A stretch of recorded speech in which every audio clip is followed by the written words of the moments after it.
Assalamualaikum warahmatullahi wabarakatuh.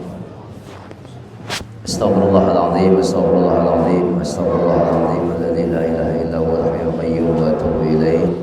Bidiyatil qabul wa tamami bisul mamun wa hadrati sayyidina Rasul sallallahu alaihi wasallam wa sahabatul kiram wa tabi'in wa tabi'it tabi'in wa man tabi'ahum bi ihsanin ila yaumiddin, khususan ila ruh Syekh Al-Habib Utsman bin Abdullah bin Aqil bin Yahya, thumma ila arwahi masyayikhina wa muallimina wa li jami'il muslimina wa muslimat wal mu'minina wal mu'minat al-ahya'i minhum wal amwat wa ila hadratin nabi. Al-Fatihah. Alhamdulillahirabbil alamin arrahmanir rahim maliki yaumiddin. Iyyaka na'budu wa iyyaka nasta'in ihdinas siratal mustaqim siratal ladzina an'amta 'alaihim ghairil maghdubi 'alaihim waladdallin amin ya rabbal alamin. Bismillahirrahmanirrahim. Alhamdulillahirabbil alamin. Allahumma shalli wa sallim wa barik ala sayidina wa nabiyyina wa habibina wa syafi'ina wa maulana Muhammadin wa ala alihi wa ashabihi wa qarabatihi ajma'in. Qala al-muallif rahimahullahu ta'ala wa adama an-naf'a bi ulumihi wa ulumikum fid dharain amin. Wala hawla wala quwwata illa billahil aliyyil azim al-aziz al-alim radhiyallahu anni wa ankum wa an jami'il muslimin. Qala radhiyallahu anhu. Pertama-tama kita bersama-sama membaca alhamdulillah. Kedua kalinya kita berselawat kepada Nabi dengan ucapan Allahumma sholli ala sayyidina Muhammadin wa ala alihi wa ashabihi ajma'in. Pada malam hari ini, malam Sabtu, insyaallah pada malam hari ini kita sudah masuk malam yang pertama dari bulan Safar. Bulan Safar adalah bulan yang oleh Allah Subhanahu wa taala diturunkan 313 bala yang besar-besar dan ratusan ribu bala-bala lainnya. Jadi oleh karena itu kita bersama-sama memohon kepada Allah Subhanahu wa taala, mudah-mudahan kita ini diberikan kesabaran, diberikan kekuatan sehingga kita dapat menerima dengan lapang dada apapun yang terjadi kepada kita dan negara atau kampung kita. Karena bala itu setiap tahun besar-besaran diturunkan oleh Allah Subhanahu wa taala. Kemudian selanjutnya pada malam hari ini juga kita pula melanjutkan kajian kita, yaitu sifat 20 sudah selesai. Kemudian disambung dengan mengetahui dengan iman kepada Allah Subhanahu wa taala. Kemudian berapa kewajiban-kewajiban kita mengetahui akan segala malaikat-malaikatnya, kemudian kitabnya, kemudian rasulnya, hari kemudian, dan kadar baik sampai kadar buruk. Itu sudah kita lewati. Pada malam hari ini kita melanjutkan daripada sesudah rukun iman. Sambungan yang kemarin bermula wajib atas tiap-tiap mukallaf bahwa ia mengetahui akan hal ihwal Rasulullah sallallahu alaihi wasallam dengan sebagaimana yang telah dikhususkan oleh ulama akan kewajibannya itu dengan ikhtisar, yakni dengan pendek. Perkataan inilah iya, artinya kita mengetahui akan hal ihwal Nabi kita Muhammad SAW dengan secara singkat.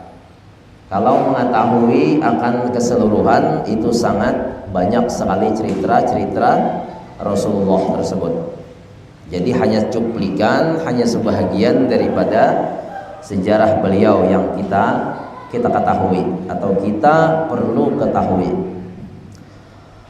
Bermula wajib atas tiap-tiap mukallaf beriktikad, berkeyakinan bahwasanya Nabi Muhammad SAW diperanakan di negeri Mekkatul Musyarrafah yang mulia dengan beberapa pertunjukan daripada Allah Ta'ala akan kemuliaannya Nabi Muhammad SAW pada waktu lahir. Kemarin sudah kita jelaskan bagaimana kelahiran beliau dan apa-apa saja yang terjadi pada ketika beliau itu lahir. Banyak keganjilan, banyak keajaiban, banyak keanehan yang terjadi kepada Nabi kita waktu lahir. Di antaranya sebahagian daripada keajaiban tersebut, api-api orang Majusi dipadamkan. Ada tersebut dalam Maulud Burdah, wan naru khamidatul anfasi mil asafin. Nah, itu api orang Majusi padam pada ketika Rasul lahir. Di antara keajaiban beliau ini yang menghendakinya Allah Subhanahu wa ta'ala. Jadi kalau sudah Allah berkehendak, walaupun kita tidak mau, tetap akan terjadi. Kita tidak ada ingin menikah tahun ini, Allah berkehendak maka jadilah nikah tahun ini, walaupun sudah beberapa kali menikah. Nabi Zakaria, umur beliau sudah ratusan tahun, istrinya sudah 80-an tahun. Allah Ta'ala berkehendak, lalu beliau diberi keturunan di usia yang sudah sangat senja sekali. 80 tahun usia istri Nabi Zakaria, tapi Allah Ta'ala berkehendak maka jadilah Nabi Zakaria ini punya anak. Namanya adalah Nabi Yahya. 12 tahun beliau berdoa kepada Allah Ta'ala, baru kabul, itu pun umurnya sudah senja. Kemudian Nabi Sulaiman alaihi salam, istri Nabi Sulaiman itu 1000 orang. Allah Ta'ala berkehendak beliau tidak punya anak, maka Nabi Sulaiman tidak ada satupun punya anak. Ada satu diberi cacat lagi. Nah, ini Allah Ta'ala yang berkehendak. Walaupun istrinya 1000, tapi Tuhan tidak mau, maka tidak akan mendapatkan sesuatu yang kita inginkan. Jadi dengan sebab itu kita hanya bisa bertawakal kepada Allah Ta'ala apapun yang terjadi kepada diri kita.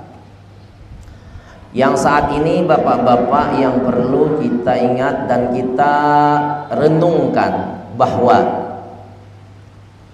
Rasulullah SAW pernah mengatakan, umatku hanya berkisar antara 60 hingga 70 tahun. Ada yang lebih dari 70 tahun, sangat sedikit sekali, sangat minim. Jadi apabila saat ini kita sudah berumur 40, berarti 23 tahun lagi kita akan dijemput oleh Allah Ta'ala. Kalau sudah 50, berarti 13 tahun lagi. Kalau sudah 60, berarti 3 tahun lagi. Kalau sudah 62, 63, hanya menanti waktu yang tepat untuk diambil. Nah, artinya apa? Kita ingat-ingat bahwa kita ini akan dijemput oleh Allah. Maka dengan ini kita berhati-hati jangan sampai sisa umur kita yang masih ada dipergunakan untuk hal-hal yang tidak membuat Allah Ta'ala ridha. Jangan sampai Allah Ta'ala tidak ridha. Jangan sampai hati Nabi kita Muhammad itu sakit.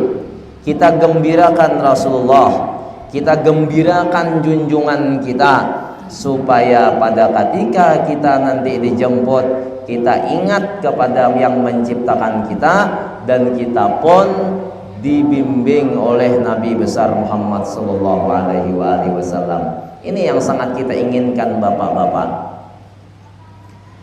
Ada orang yang selama hidupnya hanya dipergunakan untuk melakukan dosa. Ada orang yang selama hidupnya melakukan dosa, tapi dia tidak tahu bahwa itu dosa karena dia tidak alim, tidak tahu. Ada yang memang sengaja melakukan dosa.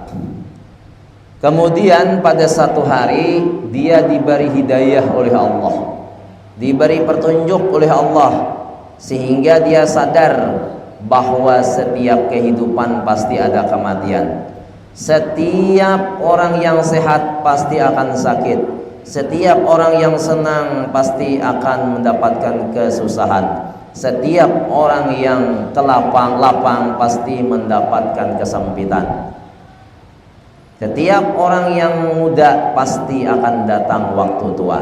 Sadarnya bahwa dia akan bakalan dikembalikan kepada Allah Ta'ala, maka kalau ada di hatinya itu ingin merubah kehidupan dengan kebaikan selama usianya masih ada, maka jangan bingung. Kadang kita bingung di mana memulai untuk berbuat kebaikan. Memulainya ini memang sangat susah. Hendak setiap hari pergi ke ta'lim, mencari nafkah pulang kita. Hendak kita berkunjung ke orang soleh setiap hari, beliaunya pulang umpamanya tidak ada. Jadi memulai untuk berbuat kebaikan ini sampai akhir umur itu bagaimana? Nah, ada di antara bimbingan guru-guru kita bahwa kalau kalian bingung hendak bertaubat kepada Allah Ta'ala dan tidak akan ingin lagi mengulangi perbuatan maksiat, mencita-cita di hati tidak akan melakukan lagi, berjanji di hati tidak akan memperbuatnya lagi, kemudian apabila ada hak orang lain yang pernah kita ambil, maka kita kembalikan. Kalau hutang dengan Allah Ta'ala cukup kita qadha. Terus untuk melanjutkan kebaikannya ini bagaimana? Terkadang orang hari ini taubat, besok berubah. Kenapa besok berubah? Karena mungkin pergaulan, mungkin tidak tahu caranya untuk berbuat kebaikan karena ilmunya tidak ada. Makanya ilmu ini diamalkan atau tidak diamalkan yanfa'u, bermanfaat. Sekarang kita tidak menggunakan, pas nanti di hari tua kita sadar tinggal mengamalkan. Nah, sekarang yang terjadi di lapangan ini umpamanya orang ini tidak tahu ilmu agama, tapi dia ingin berbuat kebaikan. Nah, terus bergaul lagi dengan orang-orang yang tidak baik, sehingga mudah terseret kepada jalan yang menyesatkan. Nah, bagaimana caranya ini? Cara supaya kita itu terus di dalam bimbingan. Ya, bapak-bapak atau ibu-ibu, kita ini dua. Ada yang dibimbing oleh hati nurani sendiri, ada yang dibimbing oleh guru kita, ada juga orang yang dibimbing langsung oleh Rasulullah Sallallahu Alaihi Wasallam, sehingga dia tidak mudah lari, tidak mudah berpindah tempat. Kan hati tidak ada yang tahu kan? Tidak ada hati kita nih yang tahu. Kadang hari ini ingin sekali berbuat kebaikan, hari ini, begitu besok berubah. Kadang pula kita ingin berbuat maksiat, besok berubah menjadi baik. Ini kan tidak ada keteguhan hati. Artinya kita ini diatur oleh hawa nafsu sendiri. Nah, bagaimana caranya supaya terbimbing kehidupan ini? Jadi nggak usah bingung-bingung. Hari ini kita bagus, besok insya Allah bagus, besoknya tambah bagus, besoknya lagi tambah bagus, terus sampai kepada kita wafat, sampai kita dijemput oleh Allah Subhanahu wa Ta'ala. Nah, satu di antara amalnya supaya kita ini selalu dalam kebaikan, maka amalkanlah apa yang sudah kita ketahui. Apa yang sudah kita ketahui kewajiban kita sebagai orang Islam? Sembahyang 5 waktu. Kemudian sesudah kita sembahyang, maka bacalah sholawat kepada Nabi Sallallahu Alaihi Wasallam semampu-mampunya kita. Kita mampu umpamanya 10, baca 10. Mampu 20, baca 20. Tapi sesudah sembahyang terus amalkan. Nah, orang yang membaca sholawat sesudah sembahyang, umpamanya sudah selesai wirid, doa sudah, tinggal lagi berdiri, tinggal kita beraktivitas, selesai semua. Nah, sebelum berdiri bacalah sholawat. Umpamanya salawatnya yang pendek, Allahumma sholli ala Sayyidina Muhammad, Allahumma sholli ala Sayyidina Muhammad, Allahumma sholli ala Sayyidina Muhammad wa ala ali Muhammad, Allahumma sholli ala Sayyidina Muhammad wa ala ali Sayyidina Muhammad. Nah, orang yang berselawat sesudah selesai sembahyang tapi badannya masih mengarah kiblat, masih dalam keadaan wudu, maka orang ini yang membimbingnya adalah langsung Nabi Muhammad SAW. Sampai kapan Nabi membimbing? Sampai tibanya waktu sholat yang berikutnya. Sekarang kita sembahyang maghrib nih, baca kita 10. Menjelang isya ini Rasulullah yang membimbing nurani kita, yang diperintah Allah Ta'ala. Kemudian sesudah sholat isya baca lagi 10. Maka menjelang subuh itu Rasulullah lagi yang membimbing kita. Artinya jalan kita ini tidak mudah maksiat, tidak mudah lari. Rasa-rasa hendak ampih, rasa-rasa hendak beribadat, rasa-rasa hendak pindah dari tembilahan, rasa-rasa hendak macam-macam, hati kita ini bingung. Nah, jadi kebingungan itu tidak ada lagi. Rasa-rasa hendak tidak mau lagi mengaji, atau rasa-rasa ingin beribadat, nuntut ilmunya tidak lagi, bingung tadi. Nah, nanti sesudah sholat subuh baca lagi sholawat, dibimbing lagi sampai zuhur. Sesudah zuhur baca lagi sholawat, dibimbing sampai asar. Setelah selesai asar kita baca lagi sholawat, dibimbing sampai maghrib. Terus begitu sampai kita meninggal. Nah, inilah satu daripada jutaan kelebihannya orang yang membaca selawat untuk Nabi Sallallahu Alaihi Wasallam. Yang lebih tepatnya 50 kita membacanya itu. Sallallahu ala Muhammad, sallallahu ala Muhammad, sallallahu ala Muhammad, sallallahu ala Muhammad. Bila sudah selesai 50, aja lagi hendak kemana? Insya Allah itu kita mudah hatinya tenang, tidak mudah beralih tempat, kemudian tidak bingung-bingung. Karena orang yang bingung, selalu bingung itu tidak dibimbing.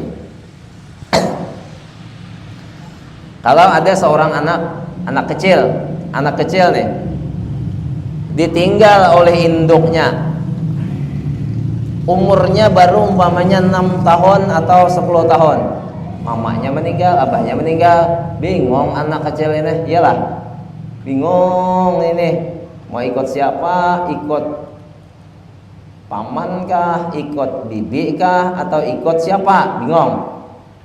Nah, itu anak kecil bingung, kita pun juga bisa bingung. Tapi kalau sudah ada yang mendatangi kita, si anak kecil tadi, umpamanya yang mendatanginya pamannya, wahai anak, ayahmu sudah meninggal, mamamu sudah meninggal, engkau yatim piatu, biar paman yang merawat kamu. Nah, kada bingung lagi kekanak-kanaknya. Nah, begitulah kita juga. Kita tidak akan bingung kalau ada yang membimbing. Siapa yang membimbing kalau kita membaca sholawat? Yaitu Allah Subhanahu wa Ta'ala melewati nabinya Muhammad Sallallahu Alaihi Wasallam dengan diarahkannya raja yang ada di dalam badan kita ini. Di dalam badan kita ini ada raja. Siapa rajanya? Hati. Kalau hati itu tidak bisa dibohongi. Kita ini niatnya memang tidak ada, lalu hendak pergi pengantin tuh kan ada. Lalu diajak oleh teman, satu ngajak kita tak mau, dua ngajak gak mau, tiga ngajak gak mau, 10 sekalian mengajak, memang kita tidak ada ingin, tidak ada niat, tidak akan pergi kita ke pengantin. Tapi kalau sudah ada niat, pokoknya aku akan pergi ke pengantin, karena orang yang pesta ini adalah teman akrab, walaupun hujan tetap yutlaq. Nah, ada niat. Nah, begitulah hati kita. Hati kita kalau memang dia sudah berkeinginan kepada sesuatu yang baik, dan ini yang mengarahkannya adalah Rasulullah, maka insya Allah kita akan selalu di dalam kebaikan. Nah, jadi bahasa Banjarnya tuh bapak-bapak dan ibu-ibu, kita banyak-banyak bersalawat, kayak itu aja. Apalagi sudah hendak kita nimatian sudah, wah ini umur ada beberapa lagi lah cileh. Ada beberapa, ada yang 20 meninggal, ada yang 25, ada yang 30. Pian ini untung sudah natuha-tuhaan, lawas merasakan hidup. Banyak orang yang hanyar benar nang bangun guring meninggal ada. Hanyar benar nang balalah bajalan-bajalan ada, hanyar teh di anu tiap pengarannya. Kasana sedikit dari para lawan. Hanyar benar imbah menikah. Tulah ke Pekanbaru, kecelakaan meninggal. Malam atau apa? Hanyar benar menikah, hanyar kawin. Hanya Tuhan hendak kematian itu tidak bisa tidak bisa ditebak. Apabila sudah tiba masanya, maka akan dijemput oleh Allah Subhanahu wa taala. Jadi banyak-banyak aja berselawat. Guruku tuh madahkanlah, pokoknya bagi amalan bagi orang awam seperti kita ini, supaya tidak lari hati kita, supaya tidak gelisah hati kita, supaya tidak bingung, perbanyaklah berselawat. Namun ulun menyarankan sesudah sembahyang itu baca walaupun hanya 10 kali. Jadi nyaman dalam kehidupan sehari-hari ini, tenang, aman. Mun ibarat cari duit, senang hati. Lamunnya ibarat kita punya, senang hati. Ibarat kita tidak punya, senang juga hati. Sama-sama senang.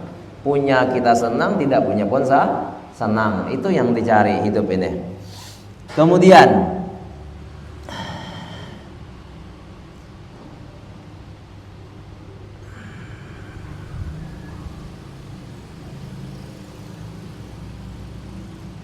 Nabi Shallallahu Alaihi Wasallam di waktu diberanakan oleh ibunya dan terlalu elok putih rupanya dan terlalu baik perangainya, rupanya bagus, perangainya baik, dan tingkah lakunya juga luar biasa. Dan terlalu banyak ibadahnya Nabi Sallallahu Alaihi Wasallam. Coba pikirkanlah Nabi kita ini, rupa bungas, tampan, akhlak bagus, perangai baik, ucapan lemah lembut, komplit, orangnya komplit. Mana sudah tampan, rupa bagus, awak putih, akhlaknya baik pulang. Ini kan luar biasa orang seperti ini. Nang ini ibadahnya banyak lagi, sembahyangnya non-stop, baca Qur'annya non-stop, dakwahnya non-stop, lillahi ta'ala lagi. Tidak ada berharap apa-apa. Ini orang komplit Rasulullah SAW ini. Nah, inilah yang perlu kita tiru, perlu kita menjadikan beliau itu sebagai cermin untuk kita.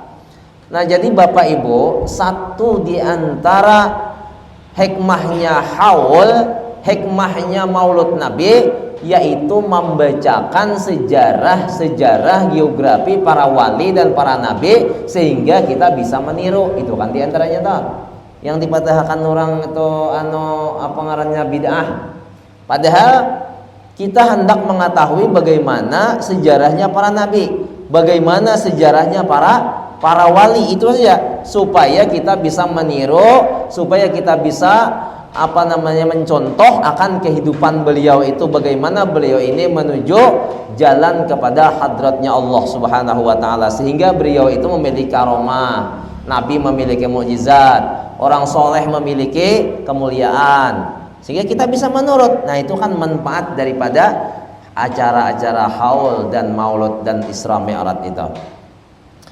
Kemudian maka di masa lewat umurnya 40 tahun, maka dikaruniakan oleh Allah Ta'ala akan Mi'raj Nabi Muhammad SAW di dalam satu malam dari Mekah ke Baitul Muqaddas, lalu naik ke langit yang ke-7 lapis bersama-sama malaikat Jibril alaihi salam, karena menerima akan segala perintahan Tuhan Azza wa Jalla kepada sekalian manusia dan sekalian jin, sebagai lagi di masa umurnya 50 tahun, maka berpindah Rasulullah Shallallahu Alaihi Wasallam ke negeri Madinatul Munawwarah, yaitu negeri yang mulia. Nah, umur 40 tahun beliau di Isra dan di Mi'rajkan. Jadi yang diterima oleh Nabi Muhammad SAW pada ketika Isra itu adalah sembahyang 5 waktu. Nah, sembahyang 5 waktu ini adalah langsung dari Nabi SAW diperintah oleh Allah Subhanahu wa taala. Jadi dari rukun Islam yang 5 itu yang paling sulit itu sembahyang. Yang paling sulit itu sembahyang. Kenapa? Membaca 2 kalimat syahadat nyaman aja kita. Puasa Ramadan nyaman setahun sekali, setahun sebulan. Kemudian zakat itu apabila kita punya harta. Kada punya harta kada wajib zakat.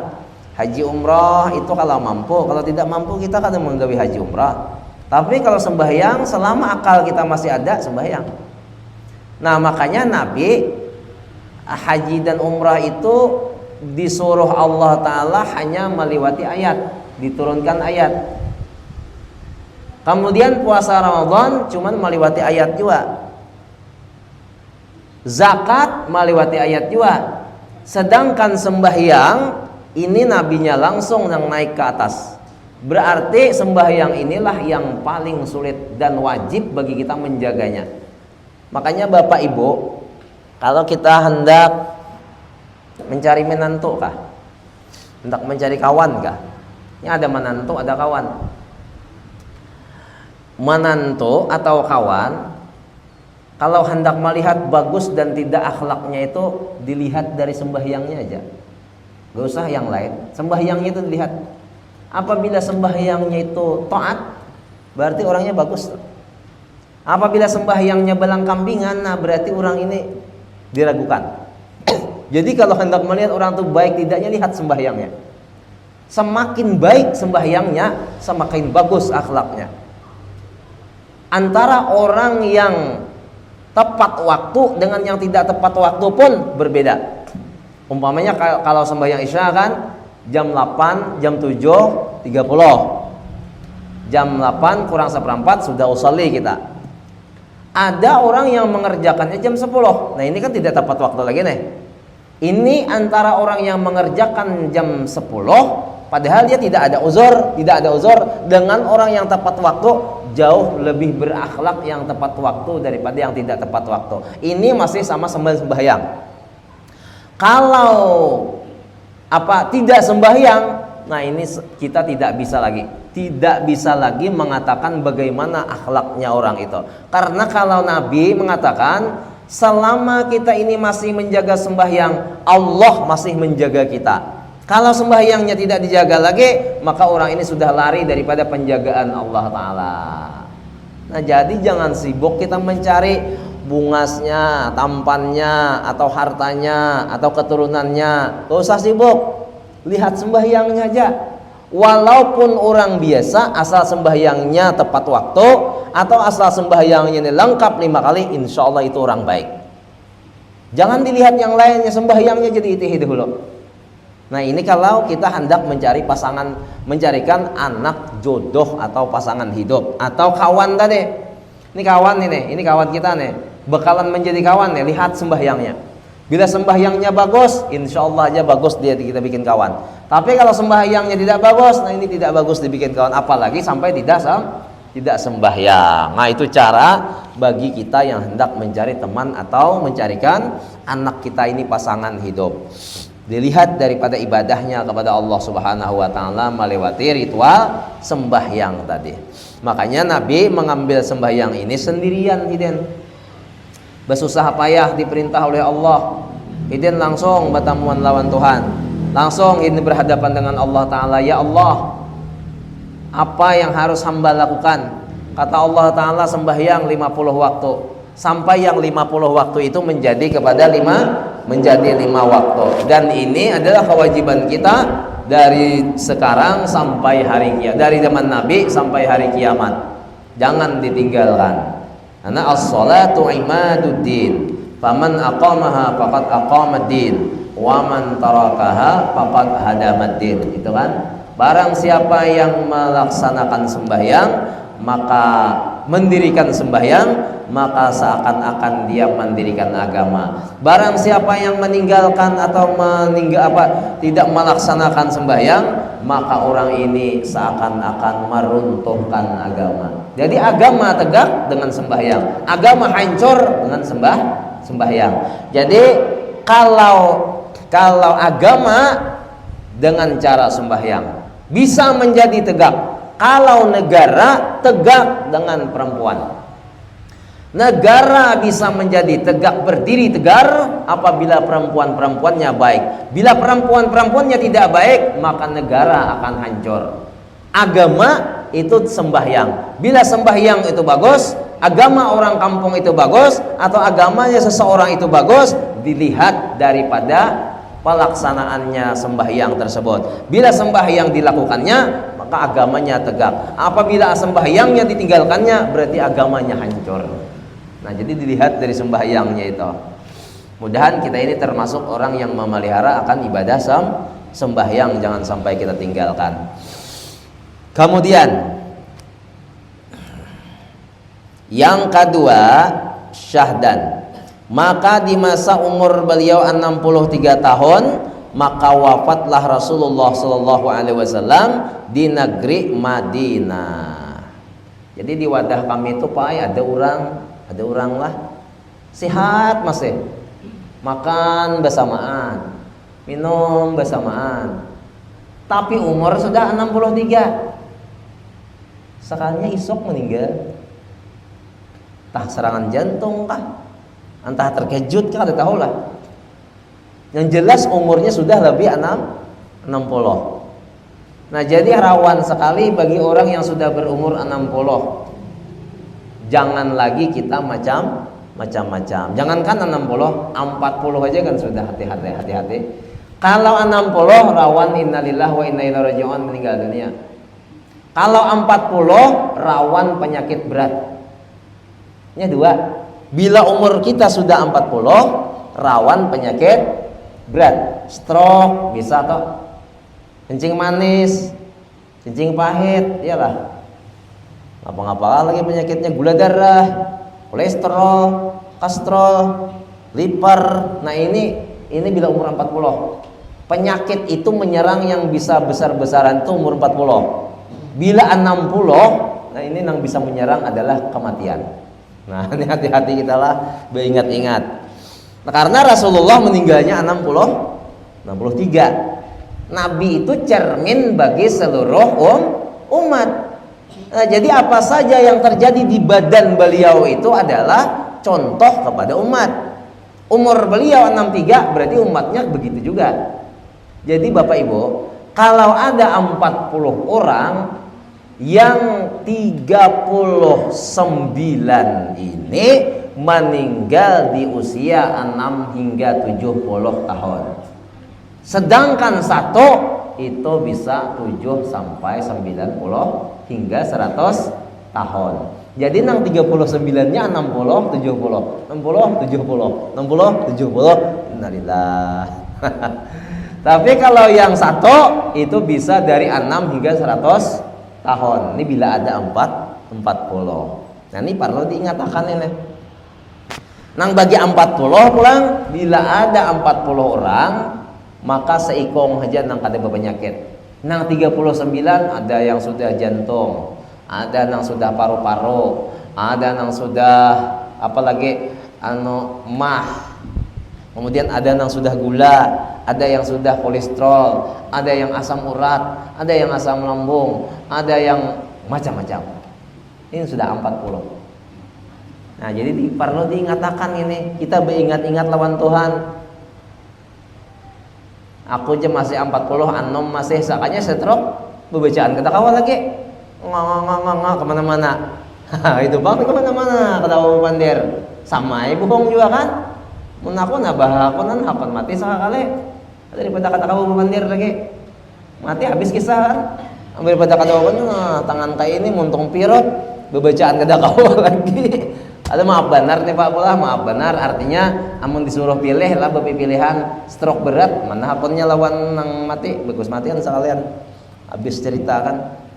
Otak kada main lagi, muntung sudah tidak rata lagi, ngomong tidak bisa, badan pun sudah ya tidak bisa lagi, harus di kesana kemari, harus digotong, harus diangkat, harus dipindahkan. Nah kasihan pula orang yang memelihara, kasihan orang yang mengharagu kita. Nah kemudian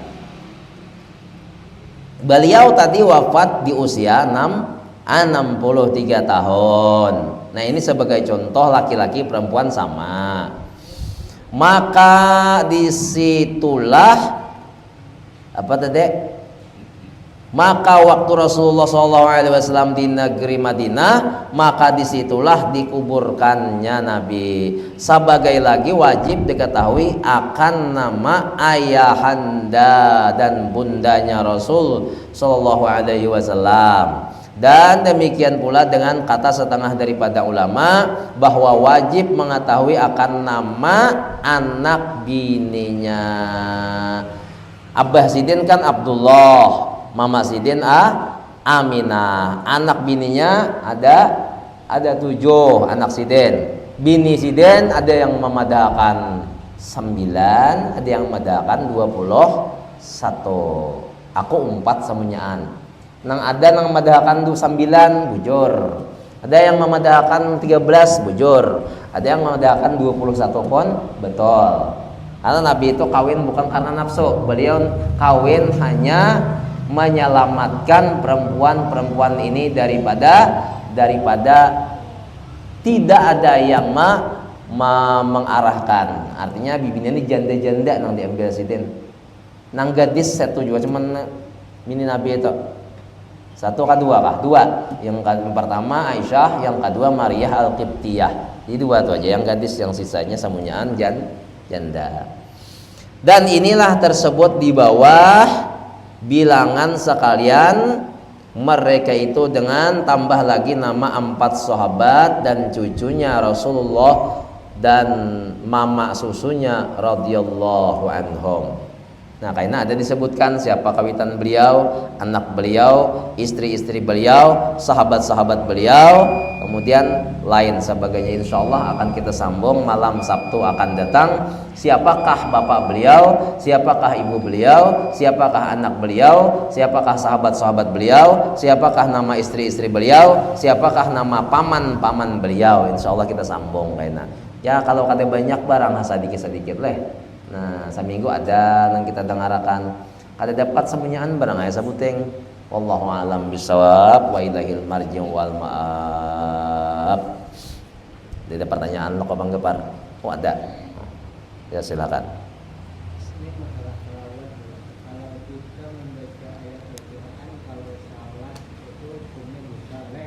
Bujur.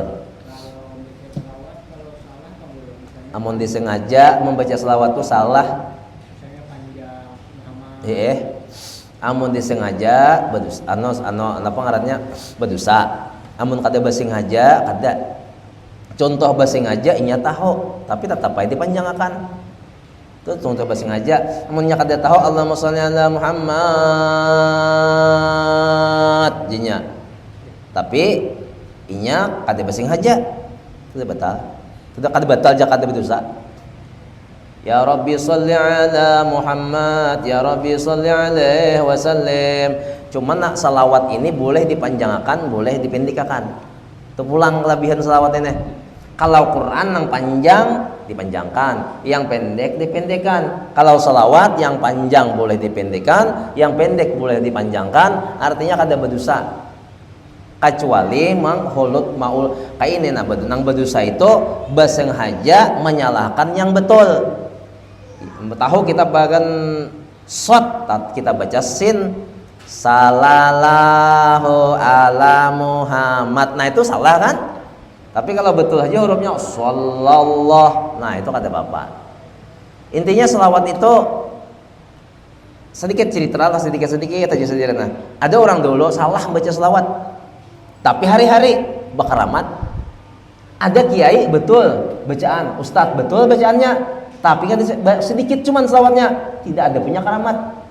Sedangkan yang satu tadi ratusan ribu sehari, orangnya kada alim, salah lagi membaca sallu alaih, sallu alaih, sallu alaih, cuma gitu aja bacaannya. Bisa terbang di atas air. Hatinya kan nabi, bacaannya salah, tapi sehari ini ribuan kali, ratusan ribu kali bisa terbang di atas air. Nah itu kisah orang dahulu. Ini panjang ceritanya, cuma cuplikan aja. Jadi berkatnya membaca selawat walaupun salah, tapi yakin hatinya selawat itu baik, punya karamat. Sedangkan orang yang sedikit tadi walau betul kada dapat apa-apa. Artinya kada kelihatan keramatnya di dunia ini. Nah itu. Wallahu a'lam bishawab. Al-Fatihah.